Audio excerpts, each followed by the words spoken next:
Hey, welcome back. So the back end is all set up. It was kind of trivially easy. Now we're going to be doing some of the client side things. So you do have to actually do work somewhere. So it's going to be happening on the client side. The first thing we want to do is we're going to be using a lot of tools provided by Firebase. We want to use their code, right? A lot of ways to use other people's code. Over the years, there have been like things on GitHub where you can like download code, yada, yada, yada. There's been one system that has just one, right? And it's called CocoaPods.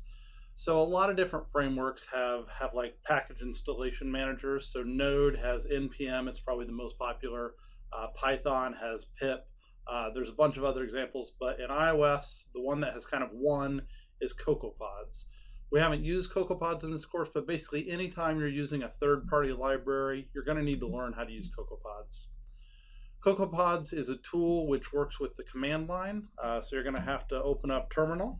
So I hit command space there to quickly bring up a search bar and then brought up a terminal.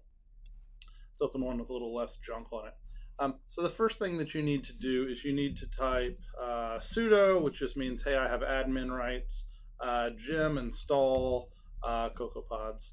I've done it before, so I really have no idea what it's going to do when I run it again, but I'm sure it'll be great. One thing I should warn you about, command line tools like to do this. They like to show you a whole bunch of nothing while they're working, which like we live in an area where there should be like user feedback, but it's doing stuff. Sometimes you can watch the command line here. So it said it was doing things with Ruby, right? So it installed CocoaPods. I just kind of blew away my old CocoaPods and I put it on again. Hopefully that's no big deal.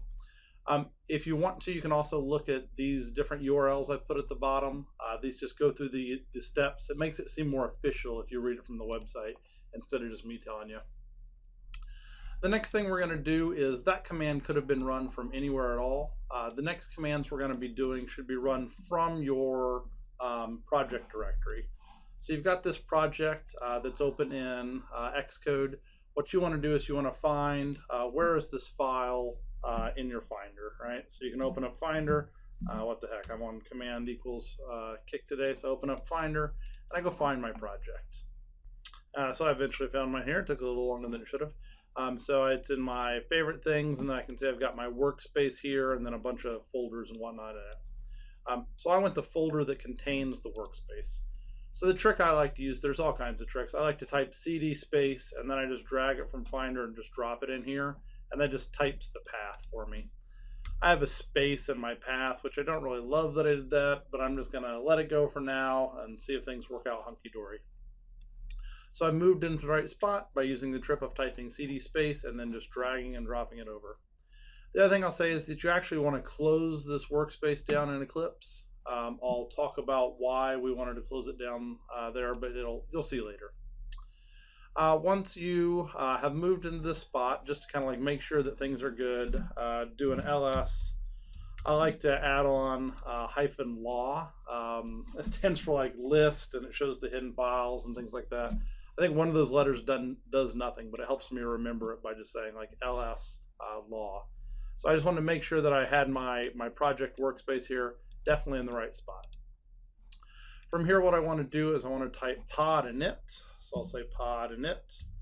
This is obviously a command that would work disastrously, or do nothing, I should say, if you didn't have CocoaPods installed. But if you do have it installed, then it works fine. What did it do is the next question. And what it did is quite simple. It created a file called podfile. Great. So you've got a command that just makes a file for you. Once you look at your pod file, you can see that it does some things for you. It's interesting. It actually changed from what the slides had done. So it's right now defaulting to iOS 9. And so there's a couple things in here that I'll point out. One is if you want to specify the platform, you can uncomment this line, and it'll define the platform as iOS 9. The reason this is nice is because it will make it not worry about backwards compatibility. So like if your app only supports 9 and higher, uncomment this line and it'll work with 9 and higher. If your app supports 8 and higher, switch it to 8. If you support 7 and higher, switch it to 7. If you're supporting something older than 7, then go you. I'm really impressed. If you're using Swift, you should uncomment this use frameworks. We are not using Swift, so we'll leave that one commented out. And then the next thing is what pods do you want to include? Oh, by the way, I should mention this is a text file. Use any editor you want. I just double clicked on it because it worked, right? And the things that I'm doing to edit here are so simple that it's no big deal. So what I want to do is I want to have a pod for Firebase and a pod for Firebase / database. The hardest part is just figuring out these quote marks. So it's just a single quote, right? So if I held down the shift key, I'd get the double quote. But if you don't hold down the shift key, you get the single quote. This is done in Ruby. I have no idea if Ruby allows double quotes or not. To be honest, I don't really have interest in learning Ruby. I just type in the two things. The first pod file says, hey, I want to do things related to Firebase. And so that brings in whatever like Firebase has to have. And then the second one I consider like pretty obvious. You want to do things with the Firebase database. You can do things like use Firebase for just auth and not the database, but we're definitely going to use the database. It's also interesting that that used to not be necessary at all to say database. It was just assumed you were going to use the database, but now you do have to say it. So you can see this is kind of an old view at this point. Once you've got that file modified, you can close it back down. And what you're going to do is you're going to type pod install. And so pod install is going to look at that pod file, and it's going to install the things that you need. So you can see that it installed things about Firebase, things about the Firebase database, things about Firebase analytics, which are built in. You can't not have analytics. And then there's some other Google things that are included. So it looks like it worked, which is great. The one thing that it does warn you about that you should read is that it says, don't use your current Xcode session. So close anything that's open. We already did that. Instead, use this workspace file. So let's go over to Finder again and see what it did for us. And you can see that it made a new file. So it made this new workspace file. So you've got the Xcode project, and then you've got the Xcode workspace.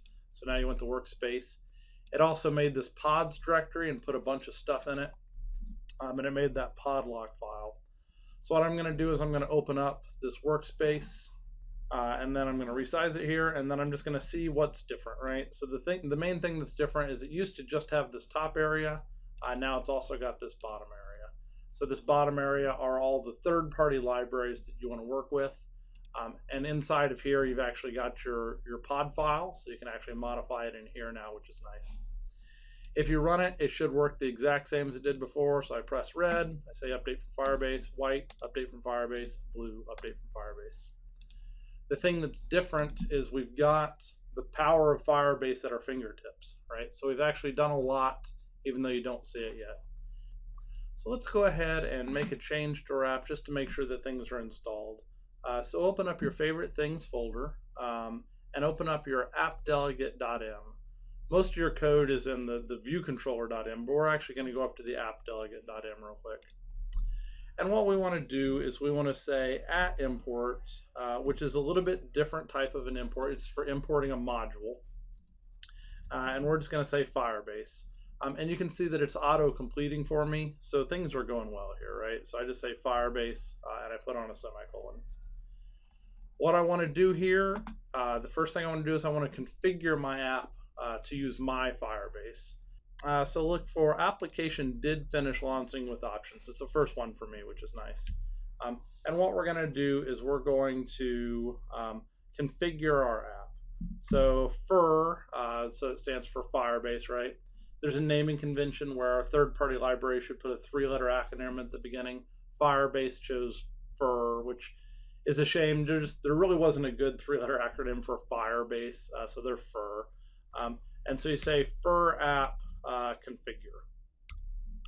So what this line does is this actually configures your iOS app to look at your app engine or your Firebase backend, and it does other configuration things if you're using auth. Now you may say, how does it do that? How does it know? How does it know who I am? And I'll say that I kind of skipped over a step that we're going to now go back and do, and that's we need to download a configuration file from our backend. So I know we're supposed to do backend things in the last video, but I left off one thing. So if you come back in here, I didn't really leave it off. I just chose to do it in this order. If you come back in here, you go back to your home, you can see it says, welcome to Firebase, get started here. And so we want to add Firebase to our iOS app. So I'm at the home thing on my console of my project. I'm going to say add Firebase to our app. It starts off by asking us questions. It wants our bundle ID. So we can get our bundle ID by clicking on this top blue icon. It should be right here in general. So I'm just going to copy my bundle ID. From there, I paste it in. So mine had a hyphen in it because I used a space, no big deal. App Store ID, not applicable. So I'm going to click on Add App. What that's going to do is that's going to prompt me to save a file, which I know you can't see the name of. I'm just going to save it right into my downloads folder for now. So it's in my downloads folder, which is great. I'm going to say show in Finder just so I've got it here handy. And what I want to do is I want to add that project or add that file to my project. So I've just got it sitting in downloads now, and I'm just going to drop it in to my favorite things here. I'm just going to drop it basically right on this folder that says favorite things, and I think that'll work out just dandy. Copy items if needed. I definitely want to do that. I don't want it sitting over my downloads folder, and click finish. So at this point I've got my info plist. If you click on it, you can see it's got things like your database URL. So it's got your URL to like your database, which is a good and useful thing. And so now configure can actually do something. By the way, if you were to continue on these steps, like it'll just tell you, move it into your project at the root level. So I mean, I think that looks good, right? So there's my root level. So it's right in there. Mine's at the top, and they put it below their info plist. I guess I can move it around, but it's the same difference. And then it actually tells you to, install CocoaPods. Initialize CocoaPods and make sure to install Firebase. And then if you're reading more, you might have to install things. We also installed the database, right? And we did a pod install. So we'd already done those steps. It tells us to go into our did finish launching with options and call configure. We've already done that step. So we are actually configured with our backend to actually start doing things. All right, so that's where I'm going to cut this video lecture off. I know that we didn't really do anything. So if you run it now, you won't really see anything different on the screen. There are some logs in here. So I guess we did this whole lecture for these logs. There you go. So configuring the default data, it's telling us things about analytics. And then there's some more things that you probably could read, but I have not found them helpful. So I will not make you read them. All right, so that's what we've got this time. Firebase is prepared. Come back next time and we'll actually start using it with our database. All right, see you next time where we do some stuff. Bye.